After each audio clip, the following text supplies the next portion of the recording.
You ever have that moment where you are just absolutely convinced of something? I mean, you feel it in your bones, only to find out later on that you were completely, totally wrong. Well, what if I told you that the most powerful and sometimes the most deceptive storyteller you'll ever meet is your own mind? Today, we're going to dive into exactly that and demystify an amazing tool called cognitive therapy. All right, to get us started, let's begin with a story. It takes place in the middle of the night.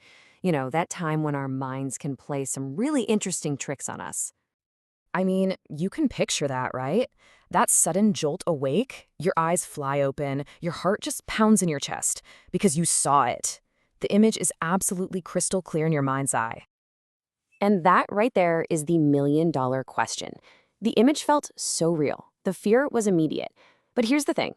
Does a thought, no matter how convincing it feels, automatically equal reality? And there's our answer. When the author actually looked, the baseboard was completely empty, no spider. So the thought, which felt like a sure thing, let's call it a credible hypothesis, it failed the reality test. This right here is the absolute core idea of cognitive therapy, learning to test our thoughts instead of just automatically believing them.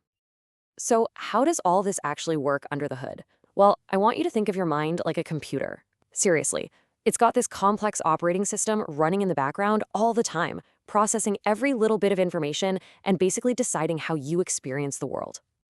Okay, so at the very deepest level of that operating system, we have our core beliefs. These are the big foundational ideas we form, usually way back in childhood, about who we are, what the world is like, and what our future holds. They're so fundamental that we're often not even aware we have them. It's like you're wearing a pair of glasses and you've completely forgotten they're even on your face. Now, up on the surface, the screen, if you will, we have what are called automatic thoughts. These are the thoughts that just pop into your head with no effort at all. You get a one-line email from your boss that just says, "See me," and your mind instantly goes, "Oh no, I'm in trouble." Bam. That's an automatic thought. They're fast, they're reflexive, and we almost never stop to question them. And here's how it all connects in this kind of chain reaction. That deep-seated core belief, something like, "I'm incompetent," doesn't just hang out by itself. It starts to shape your rules for living, your intermediate beliefs, like, okay, if I don't do absolutely everything perfectly, I'm going to fail. And that rule is what triggers the automatic thought in a specific situation, like right before a big presentation, "I'm going to mess this up." And the final result of that whole chain, a feeling, a powerful physical feeling like anxiety. It's a straight line from belief to feeling.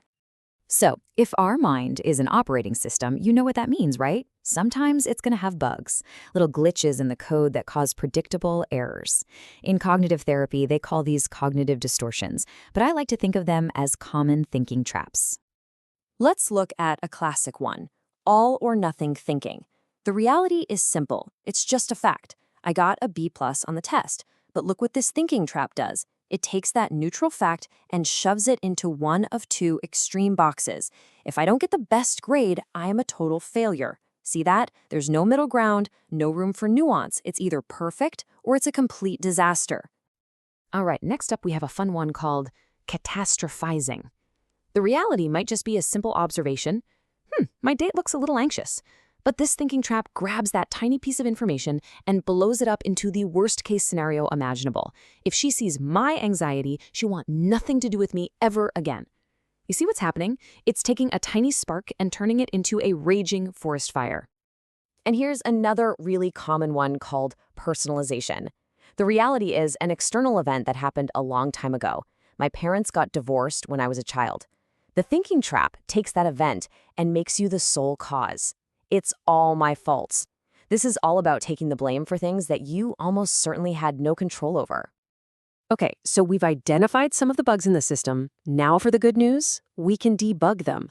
This is the therapy part of cognitive therapy. It's an active process of going in and fixing that faulty code. Now, this is so important to get. This is not about the power of positive thinking. It is not about forcing yourself to be happy. The goal isn't to look at a B+ and lie to yourself that it's an A+. No. The goal is to see the B+ for exactly what it is, a B+, and to get our thoughts to line up with that reality, not some distorted funhouse mirror version of it. So how do we actually do this? It's a pretty simple 4-step process. Step 1, you just have to notice the automatic thought when it pops up. Just catch it. Step 2, try to name the trap. Is it all or nothing? Is it catastrophizing? Step 3, you become a detective. You literally look at the evidence. What facts support this thought, and what facts are against it? And finally, step 4, you use that evidence to build a more balanced, a more realistic response. And that simple but powerful process brings us right back to where we started. This whole approach, the key that unlocks it all, is just learning to examine our own thoughts. Remember our story from the beginning? That moment of waking up, seeing that terrifying spider, but then taking that one extra second to actually look at the wall and check if it was really there.